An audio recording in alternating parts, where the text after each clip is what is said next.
afternoon. We are starting, inshallah.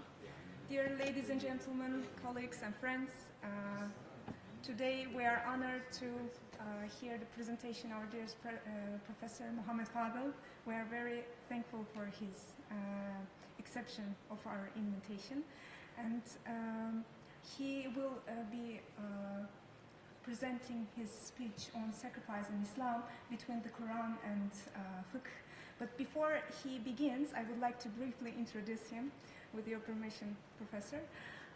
Professor Muhammad Fadel is the leading scholar in Islamic legal studies. He teaches at University of Toronto, where he is associate professor and holds the Canada Research Chair in the Law and Economics of Islamic Law. He earned his PhD in Near Eastern Languages and Civilizations from the University of Chicago and holds a JD from the University of Virginia School of Law. His work bridges Islamic law and contemporary legal theory. Professor Fadel has published extensively on Islamic law, legal theories, exploring their history and modern applications. His research provides insights into the balance between the tradition and modernity in Islamic law. And beyond academia, Professor Fadel is known for engaging in public discussions in Islam, law, and ethics, and his articles have sparked meaningful conversations in both an academic and public forums.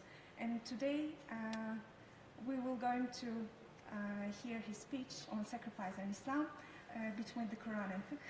And please join me to welcoming Professor. The floor is yours.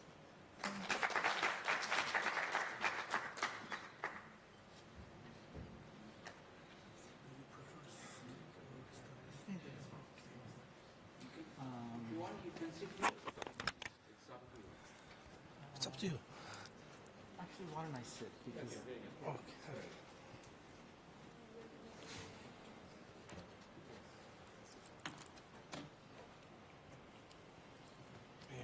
Somewhere here. Thank you.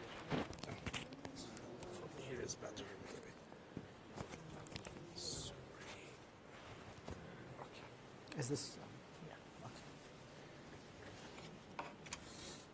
Assalamu alaikum. Can everybody hear me? Bismillah ar-Rahman ar-Rahim. Wa salatu wa-salam ala ashraf al-mursaleen. Thank you very much for this invitation. Let me just say a little bit about how I became interested in this topic, because it's not something that I think people would think I would write on. And so there is a story behind the story. And roughly it's as follows. When I was working on the translation of the Muwatta, and I was working through the chapters on Hajj and Dahaya and the Ba'ih and Aqiqah, I was a little confused, because I had a hard time understanding the difference between a Dahiyya and a Dhabiha, because it didn't really seem to have any kind of meaningful difference between the two. And at the same time, in the post 9/11 world which I inhabit in the West, there was a renewed interest in religion and violence and what they call political theology.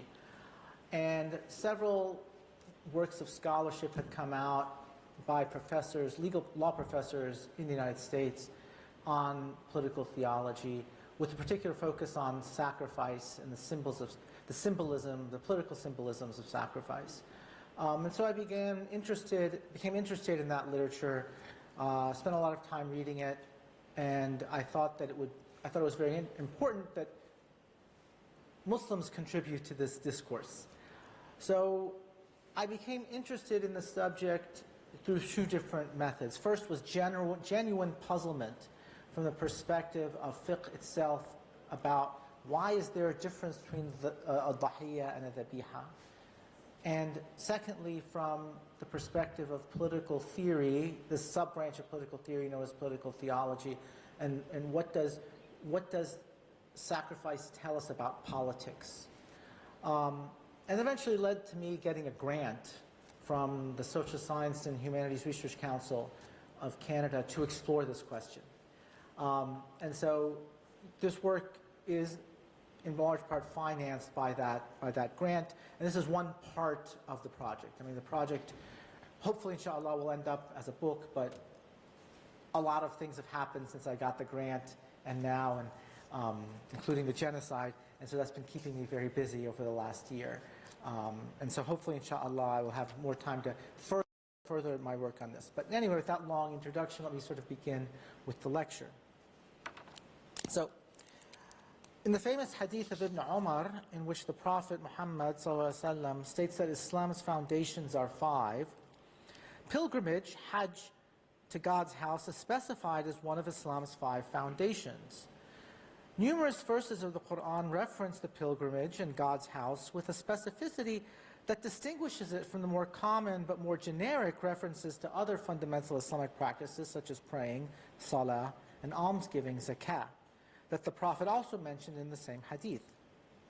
The Quran, 397, declares pilgrimage to God's house to be an obligation for all mankind, at least for those who have the means to go. وَلِلَّهِ عَلَى النَّاسِ حِجُّ الْبَيْتِ مَنِ اسْتَطَاعَ إِلَيْهِ سَبِيلًا. Although the Quran declares the pilgrimage to God's house to be an obligation, it also identifies the practice of pilgrimage to the Kaaba as predating Prophet Muhammad's mission, affiliating it in numerous verses with the prophetic mission of Ibrahim. The Quran, for example, in 2:125 states that, and we asked Ibrahim and Ismail,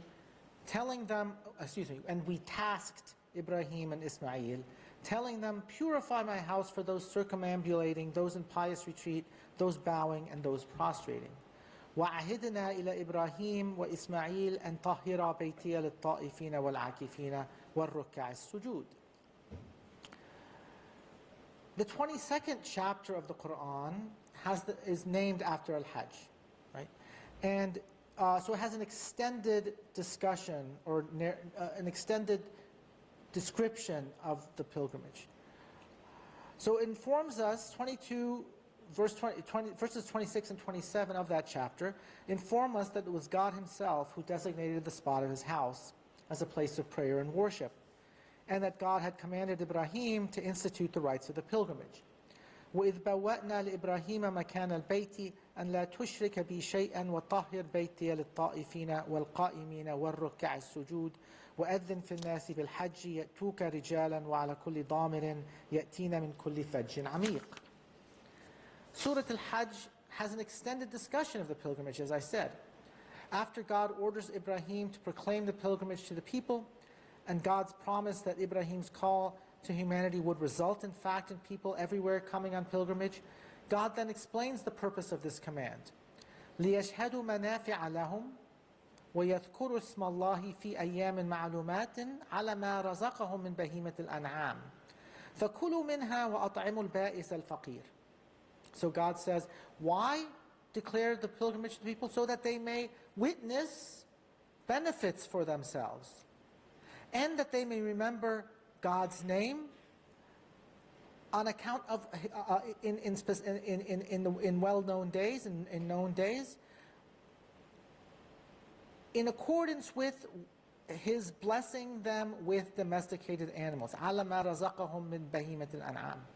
So therefore, right, eat thereof and feed the wretched and the poor. God continues to describe the pilgrimage through verse 37 of this chapter, saying, among other things, quote, that domesticated livestock is licit for you. وَحِلَّتْ لَكُمُ الْأَنْعَامِ in 22:30. And he says, whosoever magnifies the rights of God displays true piety. وَمَنْ يُعَظِّمْ شَعَائِرَ اللَّهِ فَإِنَّهَا مِنْ تَقْوَى الْقُلُوبِ in verse 32. In them are benefits for you until an appointed time, their destination being the ancient house. لَكُمْ فِيهَا مَنَافِعُ إِلَى أَجَلٍ مُسَمَّى ثُمَّ مَحِلُّهَا إِلَى الْبَيْتِ الْعَتِيقِ in verse 33. And we have appointed for every people a right so that they may remember God's name for blessing them with domesticated livestock. وَلِكُلِّ أُمَّةٍ جَعَلْنَا مَنْسِكًا لِيَذْكُرُوا اسْمَ اللَّهِ عَلَى مَا رَزَقَهُم مِّن بَهِيمَةِ الْأَنْعَامِ in verse 34. The description of the pilgrimage in this surah concludes with the following two verses.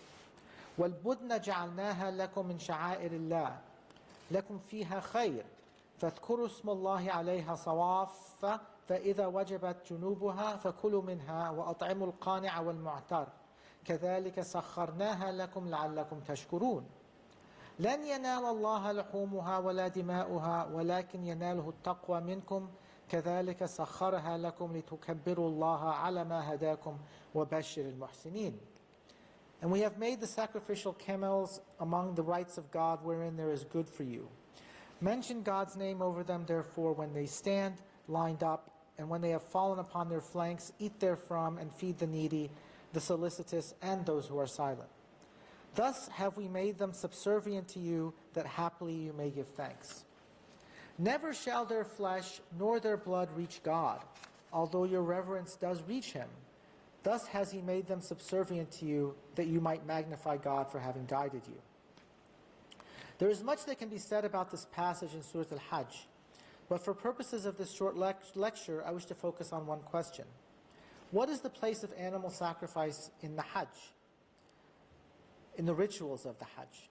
The passages on the pilgrimage in this chapter seem to suggest that animal sacrifice is a central pillar of the ritual.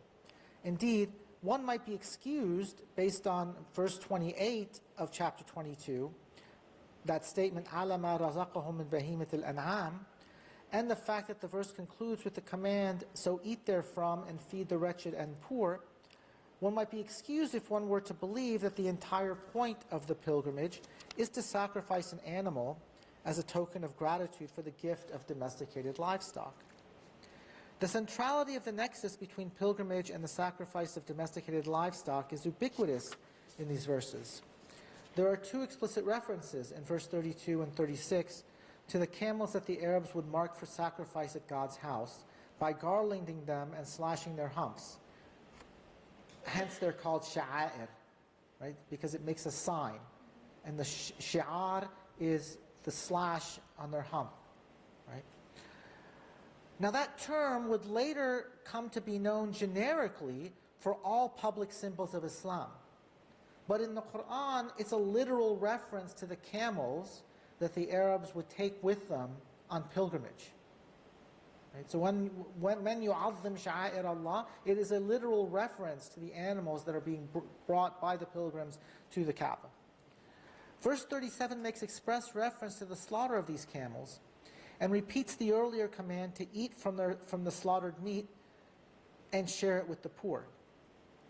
Verse 34 seems to suggest that not only is the pilgrimage a ritual intended to thank God for the gift of domesticated livestock, it also suggests that the practice of the sacrifice of domesticated livestock is a universal feature of human religion, with God having given every people a particular right through which they can manifest their gratitude to God for this gift.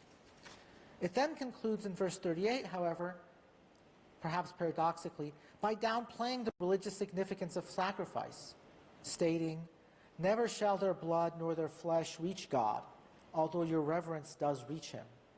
Right? So after all this emphasis on sacrifice, it then concludes with a very, what you can call a spiritualization of religion.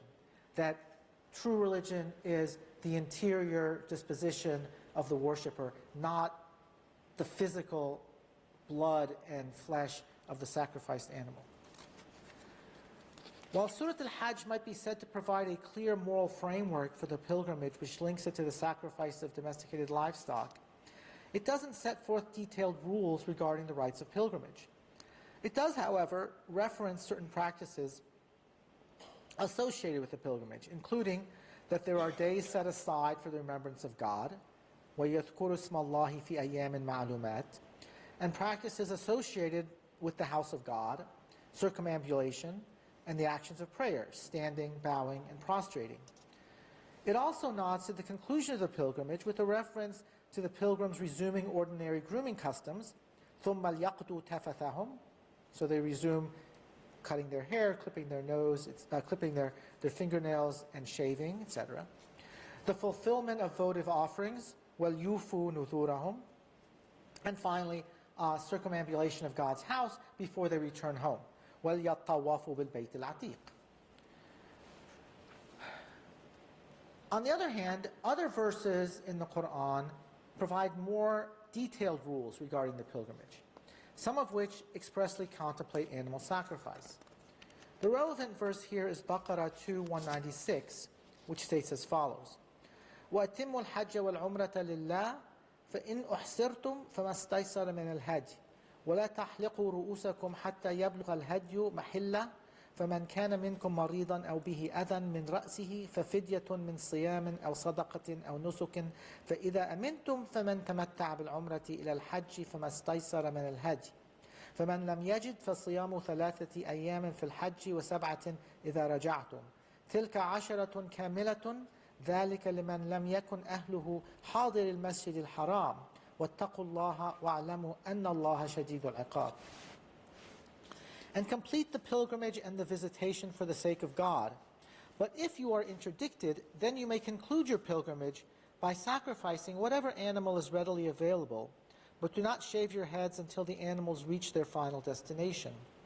And whoever among you falls ill or suffers from an infestation in his head, then he may conclude his pilgrimage, but he should fast, offer charity, or a sacrifice.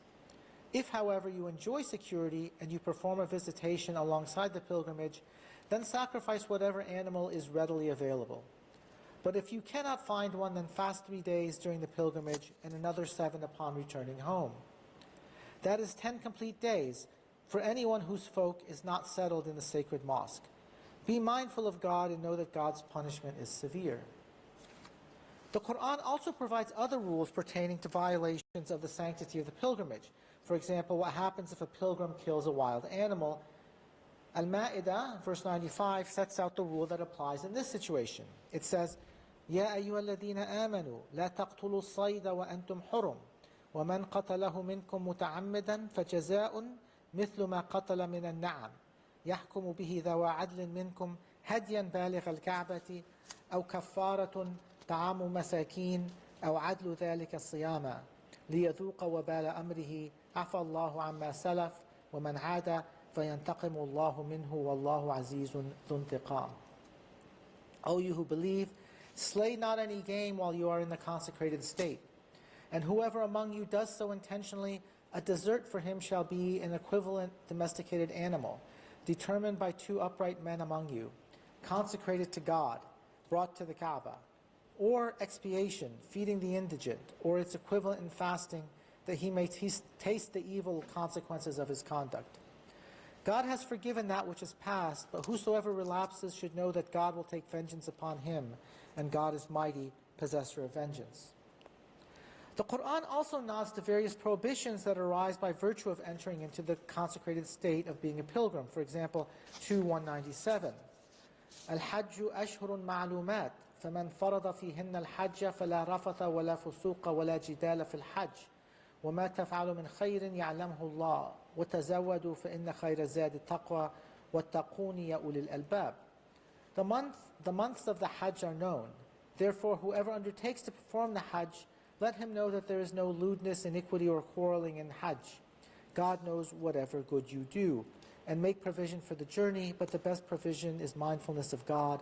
And rever me, O you possessed of intellect. The next 2 verses of the Quran allude to some of the specific rites of the pilgrimage, namely standing at the plains of Arafat. فَإِذَا أَفَضْتُم مِّنْ عَرَفَاتٍ. Right? So it doesn't mention the wuquf, it mentions the departure. Passing through al-Mash'ar al-Haram. Right? It doesn't say you're spending the night, but it says فَاذْكُرُوا اللَّهَ عِنْدَ الْمَشْعَرِ الْحَرَامِ.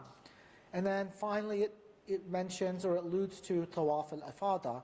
It says ثُمَّ أَفِيضُوا مِنْ حَيْثُ أَفَاضَ النَّاسِ. So these 3 major rituals of the Hajj are alluded to in the Quran in their order, right, without getting into any of the details.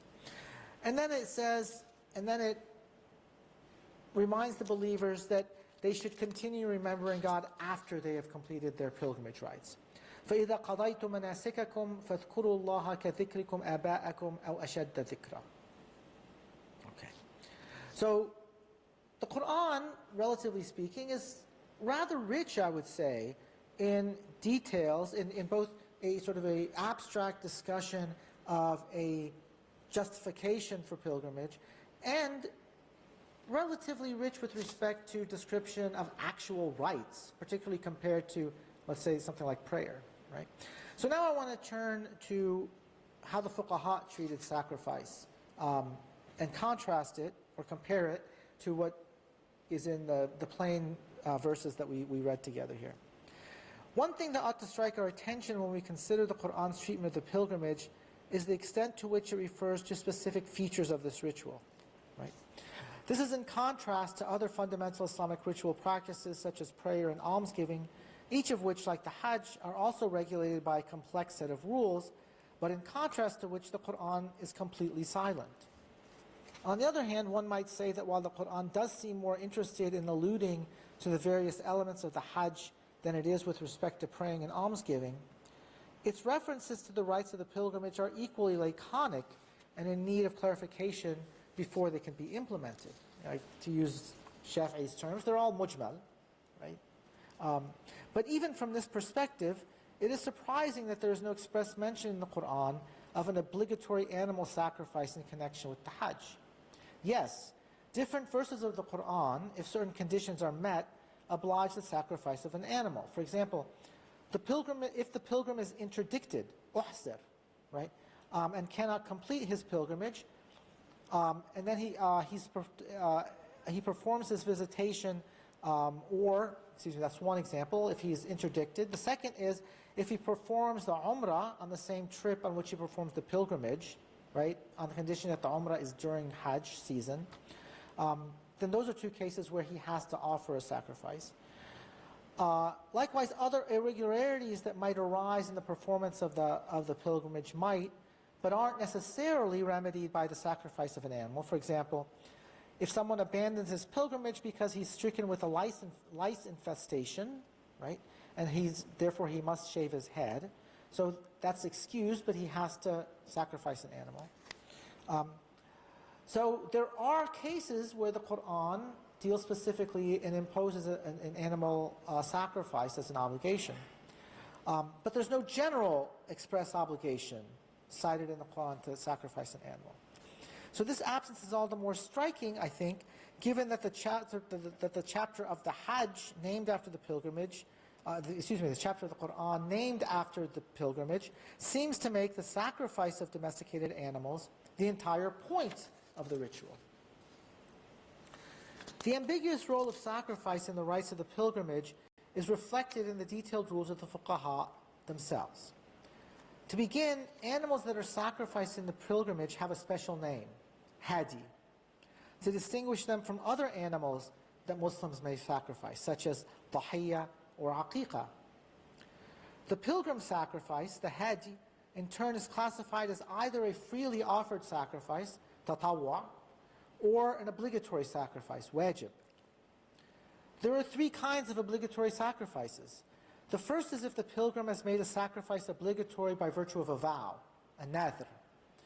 The second is if the rites of the pilgrimage require a sacrifice. This will depend on the mode of the pilgrimage's performance, as I will explain shortly, because there are three ways that you can perform the pilgrimage.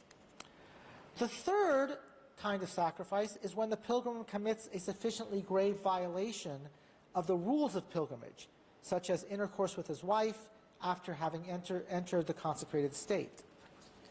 A freely offered sacrifice would be a sacrifice that does not fall under any of these three circumstances. I will focus my attention now on the second category of obligatory sacrifices, sacrifices that are rendered obligatory by ritual law, the law regulating the performance of the pilgrimage itself.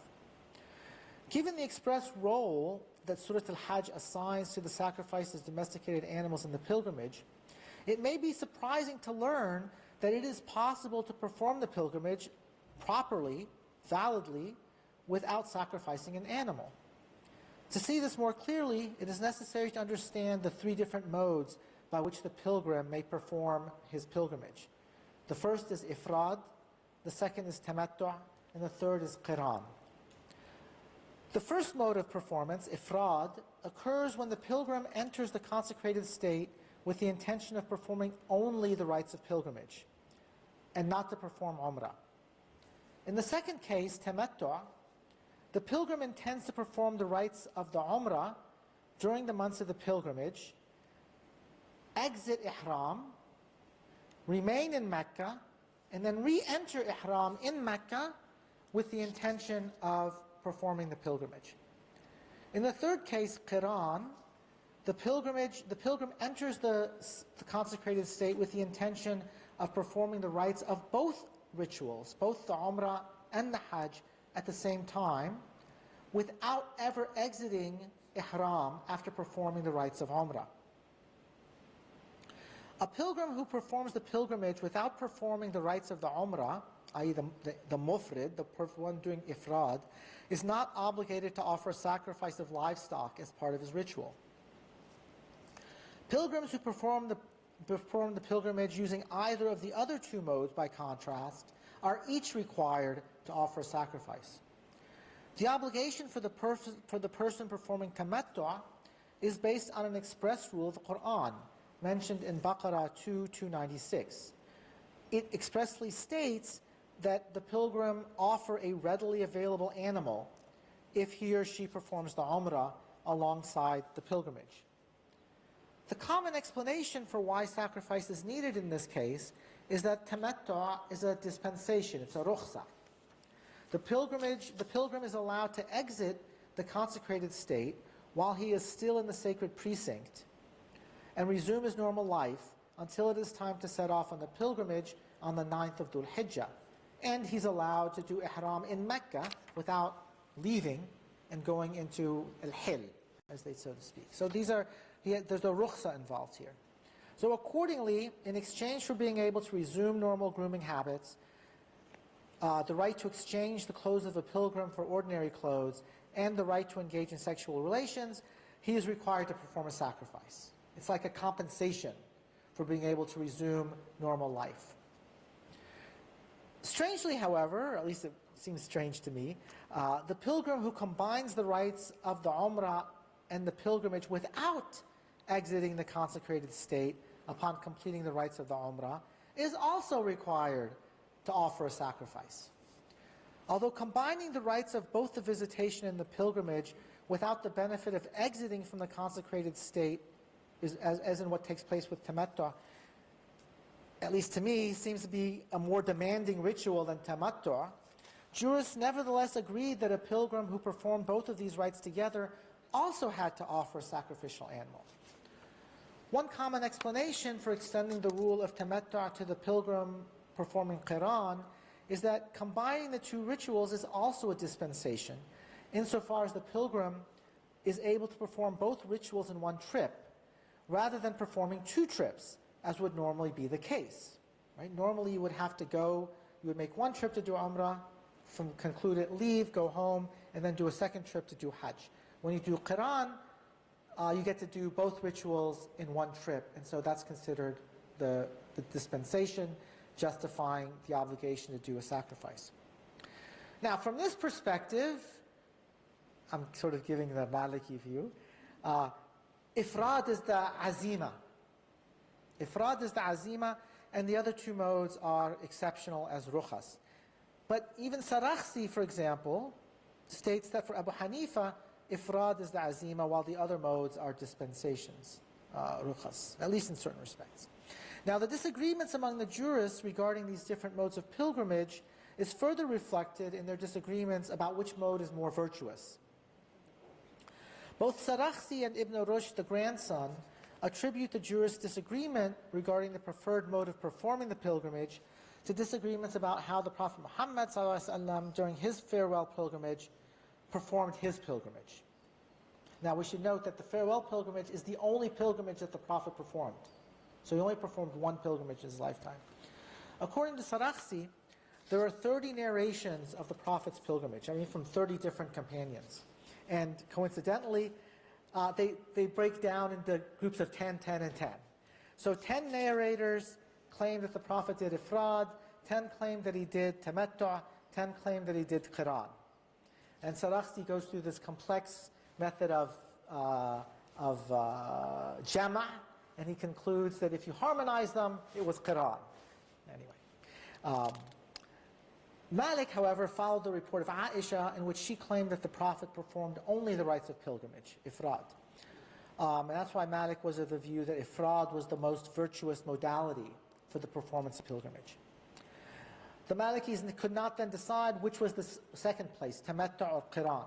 Some said tamattu' was better than qiran, some said qiran was better than tamattu'.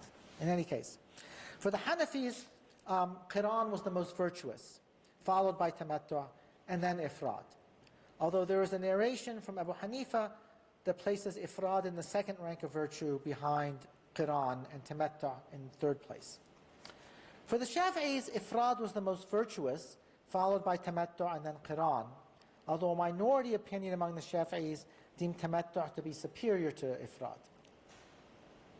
One major source of disagreement, aside from the conflicting hadith narrations, was how to understand the role that sacrifice of an animal plays in the rites of pilgrimage and its relative merit.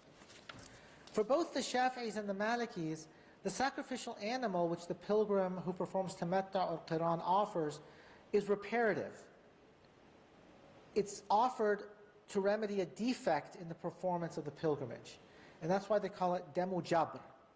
While for the Hanafis, the sacrifice that's offered in connection with qiran or tamattu' is itself a pious act, demu nusuk, something that weighs in favor of tamattu' and qiran relative to ifrad, not vice versa as it does for the Malikis and the Shafi'is.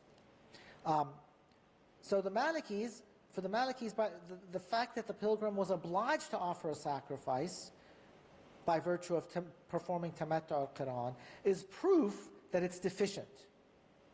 The fact that ifrad did not require a sacrifice, therefore, is proof of its superiority.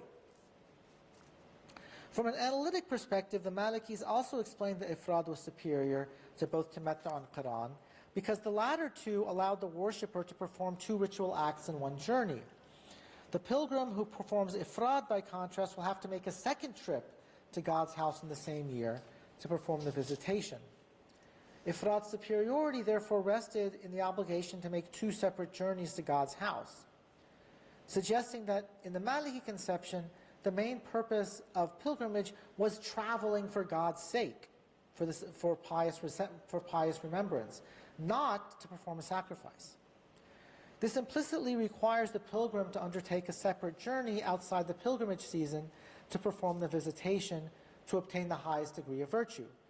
And indeed, later Shafi'is, such as Al-Khatib al-Shirbini, make this point expressly, saying that if the pilgrim who performs pilgrimage exclusively, mufrid, fails to return that year to perform the visitation, then his pilgrimage, in fact, is less virtuous than either a pilgrimage performed as tamattu' or qiran. The Hanafis, by contrast, seem to view sacrifice, even if it is not an essential component of the pilgrimage, as an act that is a closely associated entailment of this fundamental Islamic ritual. Sarakhsi, for example, quotes a prophetic hadith that says, "Afdalul hajji al-ajj wa-thajj." The best pilgrimage entails crying out and pouring out. So they said the pouring out refers to the blood of the sacrificial animals. So for Sarakhsi, the very fact that qiran and tamattu' require the pilgrim to sacrifice an animal renders it superior to ifrad because ifrad doesn't have such a requirement. For the Hanafis, while ifrad does indeed require two journeys and undertaking the restrictions of the consecrated state twice, the pilgrim who performs qiran discharges a more demanding set of rituals, insofar as he performs the major rituals of marching between Safa and Marwa twice and circumambulates the Kaaba twice and sacrifices an animal. The ambiguous place of animal sacrifice in the rules of Hajj seems especially paradoxical in light of the rules regarding the sacrifice of a domesticated animal on Eid al-Adha for non-pilgrims. Both the Hanafis and the Malikis recognize as practically obligatory this sacrifice in the case of non-pilgrims, even if they describe the obligation using slightly different terminology. The Malikis call this obligation sunnah mu'akkada, and the Hanafis call it wajib, although Abu Yusuf calls it a sunnah too. Although the apparent sense of the Quran suggests that the pilgrimage as a ritual has its origins in animal sacrifice, animal sacrifice, surprisingly perhaps, is not a constitutive element of that ritual. In other words, the pilgrimage, it must be remembered, is not, the animal sacrifice is not a constitutive element of the Hajj as the fuqaha define it, so it's not a rukn. On the other hand, an obligatory practice of offering a domesticated animal as a sacrifice is established universally for all Muslims except for pilgrims on Eid al-Adha. And then to make the situation a little more confusing, Eid al-Adha and Yawm al-Nahr, the day on which the pilgrims sacrifice their animals, if any, and exit the consecrated state, take place on the same day. I mean, assuming everybody follows the same calendar, right? So Eid al-Adha and Yawm al-Nahr are the same day, but they are subject to very different rules. So a Dahiyya is subject to different rules than Hadi. Okay, so now I want to try to turn to putting together these different themes in a larger context of the history of religions, because I think it's the only way we can sort of make sense of this. So what are we to make of the Qur'an's apparent connection of sacrifice to the pilgrimage and the jurist's relative marginalization of sacrifice in the rituals of pilgrimage, while censuring it in the context of the rites of Eid al-Adha? Unpacking the place of sacrifice in Islam is an important question from the perspective of the history of religions. And as the reason is that the place of sacrifice is paradoxical in viewing Islam as a late antique religion. Little systematic research has been undertaken on the place of sacrifice in Islamic doctrine, law, and practice. Brennan Wheeler has recently published a monumental work called Animal Sacrifice and the Origins of Islam that is an attempt to fill this gap in our knowledge. While Wheeler's study draws on an impressive array of scholarly work in the fields of history of religion, archaeology, late antique history, and Islamic studies, it barely touches what Islamic law has to say about sacrifice, not only in the context of pilgrimage, but also on Eid al-Adha and other sacrifices recognized in Islamic law, such as aqiqah and votive sacrifices. Now, why the persistence of sacrifice in Islam is paradoxical is because historians of religion speak of something known as, quote-unquote, the end of sacrifice, to describe the decline of sacrifice in the religious life of the Mediterranean peoples of late antiquity. They attribute the decline of sacrifice to many reasons, including the Romans' destruction of the Second Temple of Jerusalem in 70 AD. The destruction of the Second Temple of Jerusalem made it impossible for the Jews to fulfill those commandments of biblical law that required animal sacrifice. And in fact, the Torah only permitted animal sacrifice if it took place in the temple. So those commandments went into abeyance. In response to the impossibility of fulfilling these commandments, Rabbinic Judaism substituted, or attempted to substitute, prayer and alms and other forms of worship that were centered more on the person rather than public acts such as sacrifice. The newly emerging religion of Christianity, or what would become Christianity, rejected the temple's cult of sacrifice and instead interpreted Christ's crucifixion as itself a sacrifice, that because of Christ's perfection ended the need for future sacrifices. Proto-Christian worship, and then Christian worship, therefore, like worship in Rabbinic Judaism, took a turn away from the public spectacle of sacrifice and instead cultivated inward worship. The increasingly private character of worship that was taking root among Jews and Christians, in turn, began to influence the majority pagan religious culture that surrounded them, with the result that even among pagans, the public cult of animal sacrifice had begun to recede by the 4th century of the Common Era, when Constantine declared Christianity to be the official religion of the Roman Empire. From the perspective of the history of religions, Islam's embrace of sacrifice, therefore, appears anachronistic. Historians of religion who have commented on the persistence of sacrifice in Islam, however, have noted in passing that the role of sacrifice in Islamic doctrine and practice is different than the role it played in pre-Islamic religions. In order to understand why the continued validity of sacrifice in Islam, despite its decline across the Mediterranean region during late antiquity, may not be as anomalous as it first appears, it is necessary to recognize that while the public practice of sacrifice declined, Sacrifice continued to retain symbolic potency in both Rabbinic Judaism and Christianity. First, in the case of Rabbinic Judaism, while sacrifice as a practical matter became impossible, and so the rabbis substituted various rituals such as prayer, fasting, and charity to take the place of these sacrificial rites, Rabbinic Judaism never renounced the desire to restore the temple, and with it the cult of sacrifices. Indeed, despite the impossibility of performing the Torah's prescribed sacrifices, Jewish scholars elaborated the law of sacrifice in meticulous detail in the period that came after the destruction of the temple.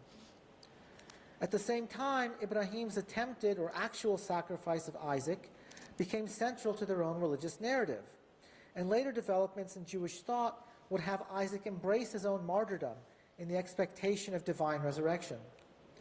Isaac's free embrace of martyrdom in turn justifies the Israelites' special status with God, for whom the father's sacrifice of his son was made. Second, in the case of Christianity, even though Christianity rejected the sacrificial cult of Temple Judaism, holding that Christ abrogated the old law, it transferred the sacrificial logic of the Hebrew Bible from the temple and its cult of animal sacrifice to the person of Christ. Christ, as is well known, came to be imagined as the Son of God, in which case his death by crucifixion becomes easily assimilable to the paradigmatic case of the most potent sacrifice in Near Eastern religion, the Father's sacrifice of his beloved Son. It is because the sacrifice in this case is divine, because they say Jesus is divine, that it becomes potent enough to purge all sin, thus rendering the need for the ordinary sacrifices performed in the temple meaningless. Paul explained the logic behind his argument that Christ was the perfect sacrifice in the following passage in the New Testament. And almost all things are by the law purged with blood, and without shedding of blood is no remission. It was therefore necessary that the patterns of things in the heavens should be purified with these, but the heavenly things themselves with better sacrifices than these. In other words, in order to have universal remission of sin, you needed to have a sacrifice that was of divine character, because only divine blood is potent enough to remit all sin forever.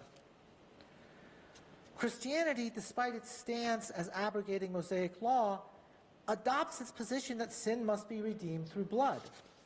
Its innovation is to substitute one divine sacrifice whose purity, because of its divine nature, is sufficient to purge all sin from whoever accepts that sacrifice, i.e. recognizes Christ's divine nature and sacrifice. Christianity, even as it repudiates sacrifice as a ritual, as an ongoing ritual, places the redeeming aspect of sacrifice at the center of its theology of sin and redemption.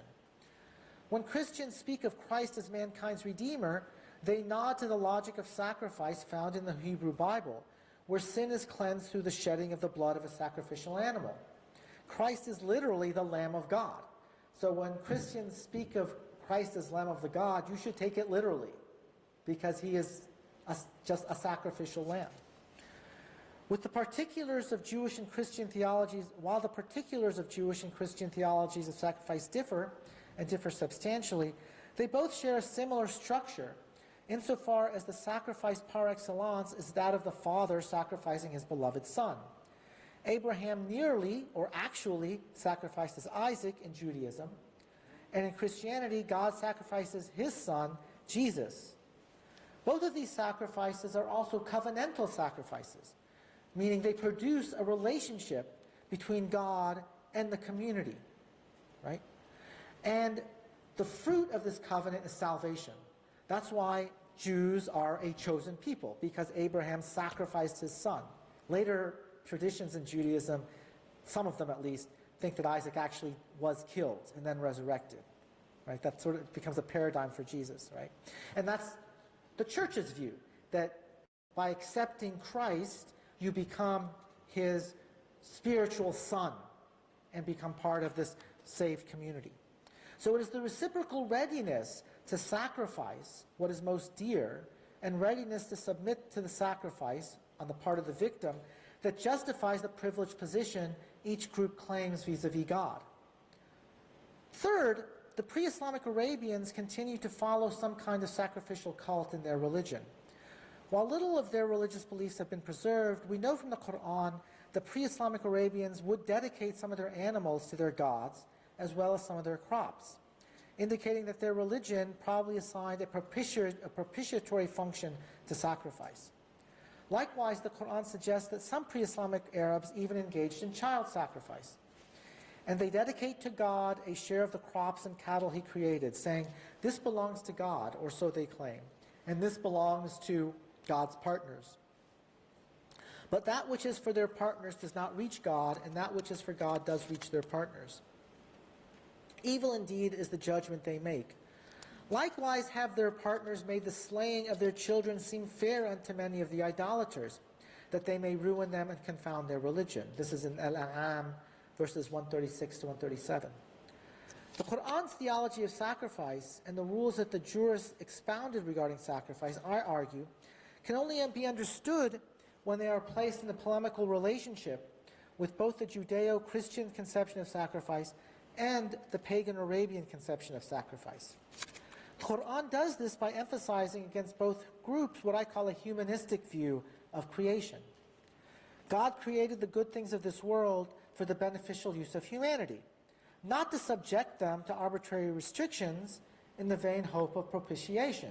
And side note, fun fact, Abu Hanifa, because of God's condemnation of the pre-Islamic Arabians for the restrictions they placed on animals, he used that to say that awqaf were not legitimate. So in Abu Hanifa's view, as understood, he doesn't recognize the validity of waqf. The reason is because God condemned, the restrictions that the Jahili Arabs placed on the use of animals and crops. So, the Quran introduces a different ethic entirely. It says, he it is who brings into being orchards and gardens, trellised and untrellised, and the date palm and crops with diverse produce, olives and pomegranates, like unto one another, and yet not alike. Eat of their fruits when they ripen, and pay the due thereof on harvest day, but be not prodigal. Truly he loves not the prodigal. And he produces the cattle, some for burden and some for slaughter. Eat of that which God has provided you, and follow not the footsteps of Satan. Truly he is a manifest enemy to you. God explains that he is not in need of propitiation through sacrifices that would provide him sustenance, as the pagans believed. مَا أُرِيدُ مِنْهُمْ مِنْ رِزْقٍ وَمَا أُرِيدُ أَنْ يُطْعِمُونَ. Against the Jews and the Christians, the Quran rejects vehemently their claim to being the elect of God, as in this verse. And the Jews and the Christians say, we are the children of God and his beloved ones. Say, why does he punish you for your sins? Nay, but you are mortals of his creating. He forgives whom he wills, and he punishes whom he wills. And unto God belongs sovereignty over the heavens and the earth, and whatsoever is between them, and unto him is the journey's end. Al-Ma'idah 5:18. Turning specifically to the story of Ibrahim's near sacrifice of his son, the Quran makes clear that no transhistorical reward awaits the progeny of Ibrahim as a result of their faithful performance of the divine command. Accordingly, the Quran, although it retells the story, it keeps the identity of the son unknown. After going on to mention the birth of Isaac, the Quran then says, and we did bless him and Isaac, and among their progeny are the virtuous and those who clearly wrong themselves. As-Saffat, verse 113.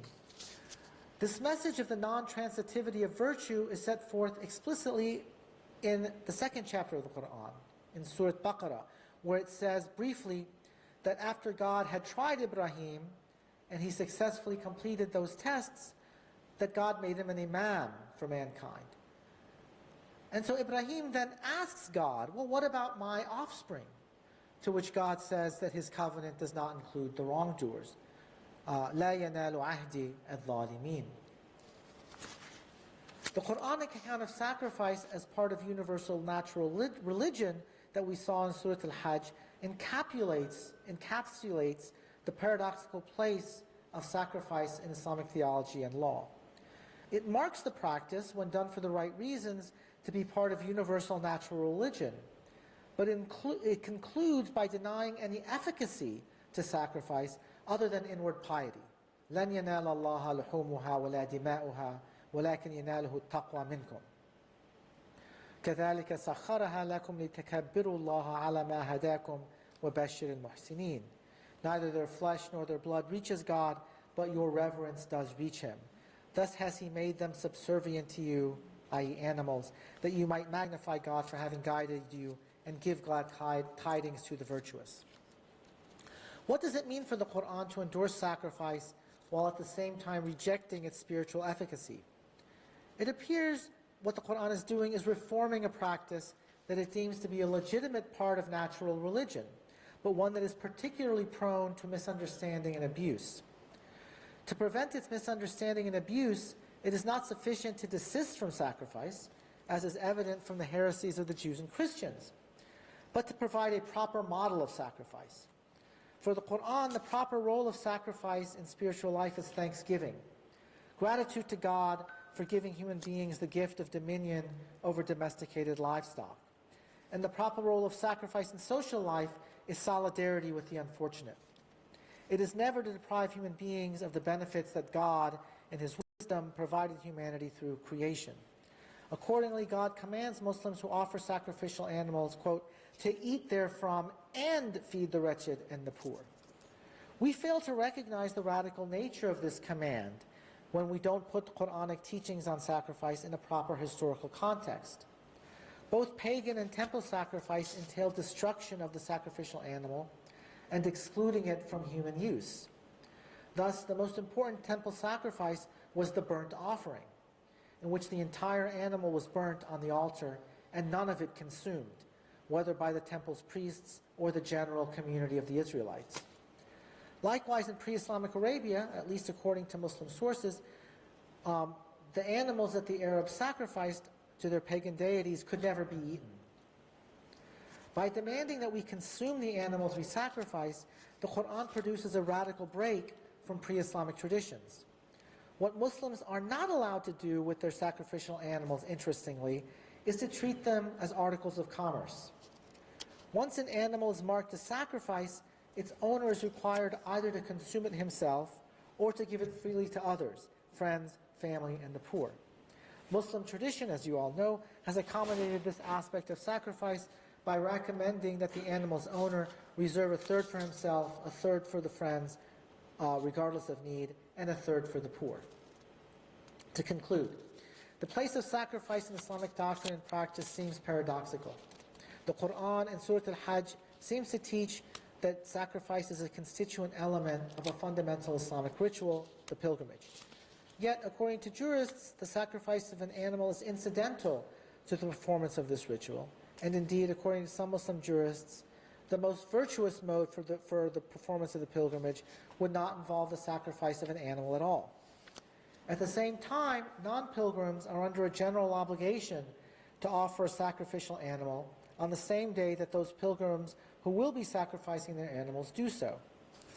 I have argued here that to make sense of the place of sacrifice in Islam requires placing it in the context of the history of religions and recognizing how Islam reorients sacrifice away from propitiation toward social solidarity by recognizing that God created the things of this world for humanity and is in no need for humans to prove their devotion to God through destruction of the very bounties that God created for them. Rather, the proper response to God's bounty is gratitude and solidarity with other human beings. Sacrifice, so reformed, is a proper part of natural religion, and therefore Islam affirms it. By making the proper ends of sacrifice the good of humanity, I would also argue that Islam's reconstruction of sacrifice presages what I term a religious humanism, a view of religion that takes the ends of religion as furthering human happiness, rather than as a trial intended to show devotion to God through renunciation. From this perspective, the doctrine and law of sacrifice foregrounds the entire project of fiqh that would eventually lead to the jurisprudential theory of maqasid al-sharia. Thank you.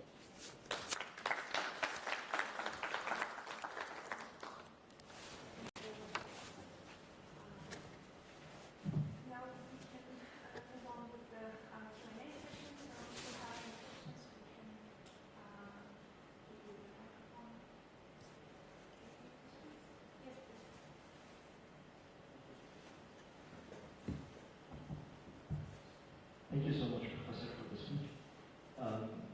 is the paradox between the Quran and the Fiqh? Of course, you know better that some of the fuqaha justified why the Prophet ﷺ commanded with, about ifrad is his fear that most people would then do Umrah and Hajj together, and the Haram might be not as ma'mur as it would have been if people instead came for Hajj and came for Umrah. And I think you hinted at that when some Shafi'i said that if you don't perform Umrah in the same year, then actually the one who was doing Quran or Tamattu is better. Given that all the fuqaha has lived in almost the same social reality, I mean the reality that Al-Haram is now actually always busy, is something that's less than 100 years old. Do you think that some of the fuqaha would have changed their opinion of which is more virtuous, since Quran involves the sacrifices, etc., and they would put more emphasis on Quran and Tamattu over ifrad for such a fact, the change in the social reality? Thank you so much. You know, I was thinking about this. Let me put it from a different perspective. As you may know, and I don't know if anybody's done a serious academic study of this question, but I think it's worth doing. For a long time, there was a crisis about what to do with all the meat that was being slaughtered at Hajj. And it was very controversial as to whether you could can it, freeze it, whatever, and send it to different areas of the Muslim world. And for a long time, lots of meat was being wasted. And I think eventually now they came to the conclusion that it was okay. I don't know the story behind that, but I now understand why it was a very difficult question. Because if you read the fiqh, right, one of the whole points of Hadi is to feed the poor of Mecca. And it has to go to Mecca, right? So it's a ritual requirement, Hadyan baligh al-Kaaba. Right? So you don't satisfy your duty unless the animal is sent to Mecca. Now there are other issues here that are also significant from the history of religion's perspective, but not going to get into that here. Just get your question. So from that background, I would say if anything, the social circumstances should be encouraging people to do ifrad. Because most people, I think, do tamattu. I think when I did pilgrimage, I definitely did tamattu, right? And I paid for somebody to sacrifice an animal for me. I never saw it, right? It creates this problem because there's way too much meat being slaughtered. Because now you have 2 million pilgrims, and I don't know, the most of them are doing tamattu, or and so if anything, I would say the social circumstances of today would suggest that we should be telling people to do ifrat, to minimize sacrifice. But I still think that somebody should write an article about the sort of the development of the system of handling the volume of slaughter in Mecca and not letting it go to waste, because there has to be a lot of juristic reasoning to allow that to happen.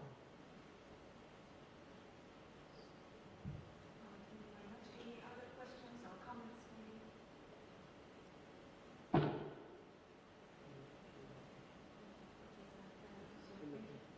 Don't have, the particular question, but go ahead.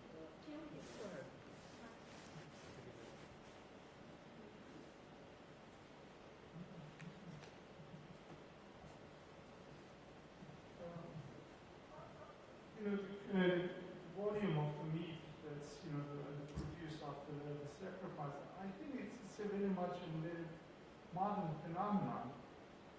Historically, if you think of how many people at any given times were there, it's not a huge number, and definitely perhaps satisfies that aspect that you feed the poor of the Mecca, which in Mamluk and Ottoman times there were already other kind of practices, to support the poor of the Mecca, like surwa, giving from Istanbul, riches and elsewhere. But I have also a question regarding this the paradox issue that you raised between Quran and if I understand correctly. I'm under jet lag a little bit, like in some aspects. I apologize. That is how to interpret this debated and the social conditions of during the time of Prophet Muhammad and these Jewish times. Were they taking any sort of social issues into consideration in the interpretation of the verses, and then also the issues pertaining to sacrifice? I don't know if that makes any sense to you. No, yeah, I don't think so. I mean, I don't know. I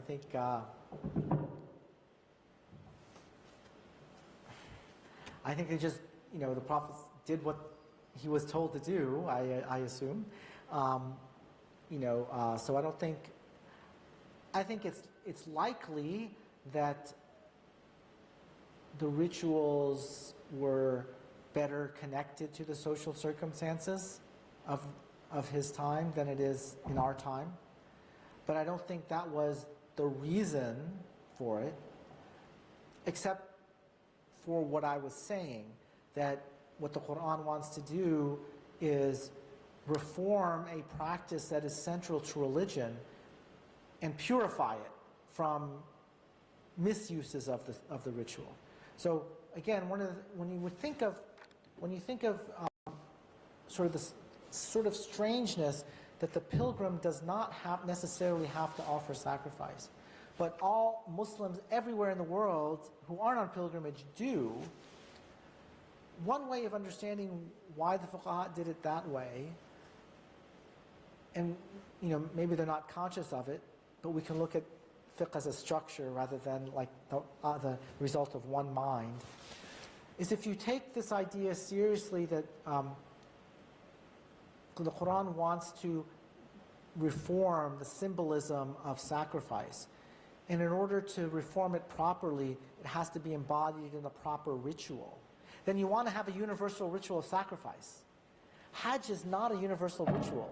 I mean, it's much more so today because of the ease of travel. But 500 years ago, I don't know, maybe I don't know if anybody's done any studies on this, but 1 in 10,000 went. Tiny numbers of people went. I don't know what it is. So the number of people who would have gone, if we were to say that sacrifice was manifested in pilgrimage, it would have only been something that a very, very de minimis number of Muslims would have ever done. But Eid al-Adha universalizes the practice, but in a very kind of, what I would say, in a way that's expressly embodies this value of social solidarity, right? Without any of the idea of propitiation or creating an elect community or any other sort of stuff.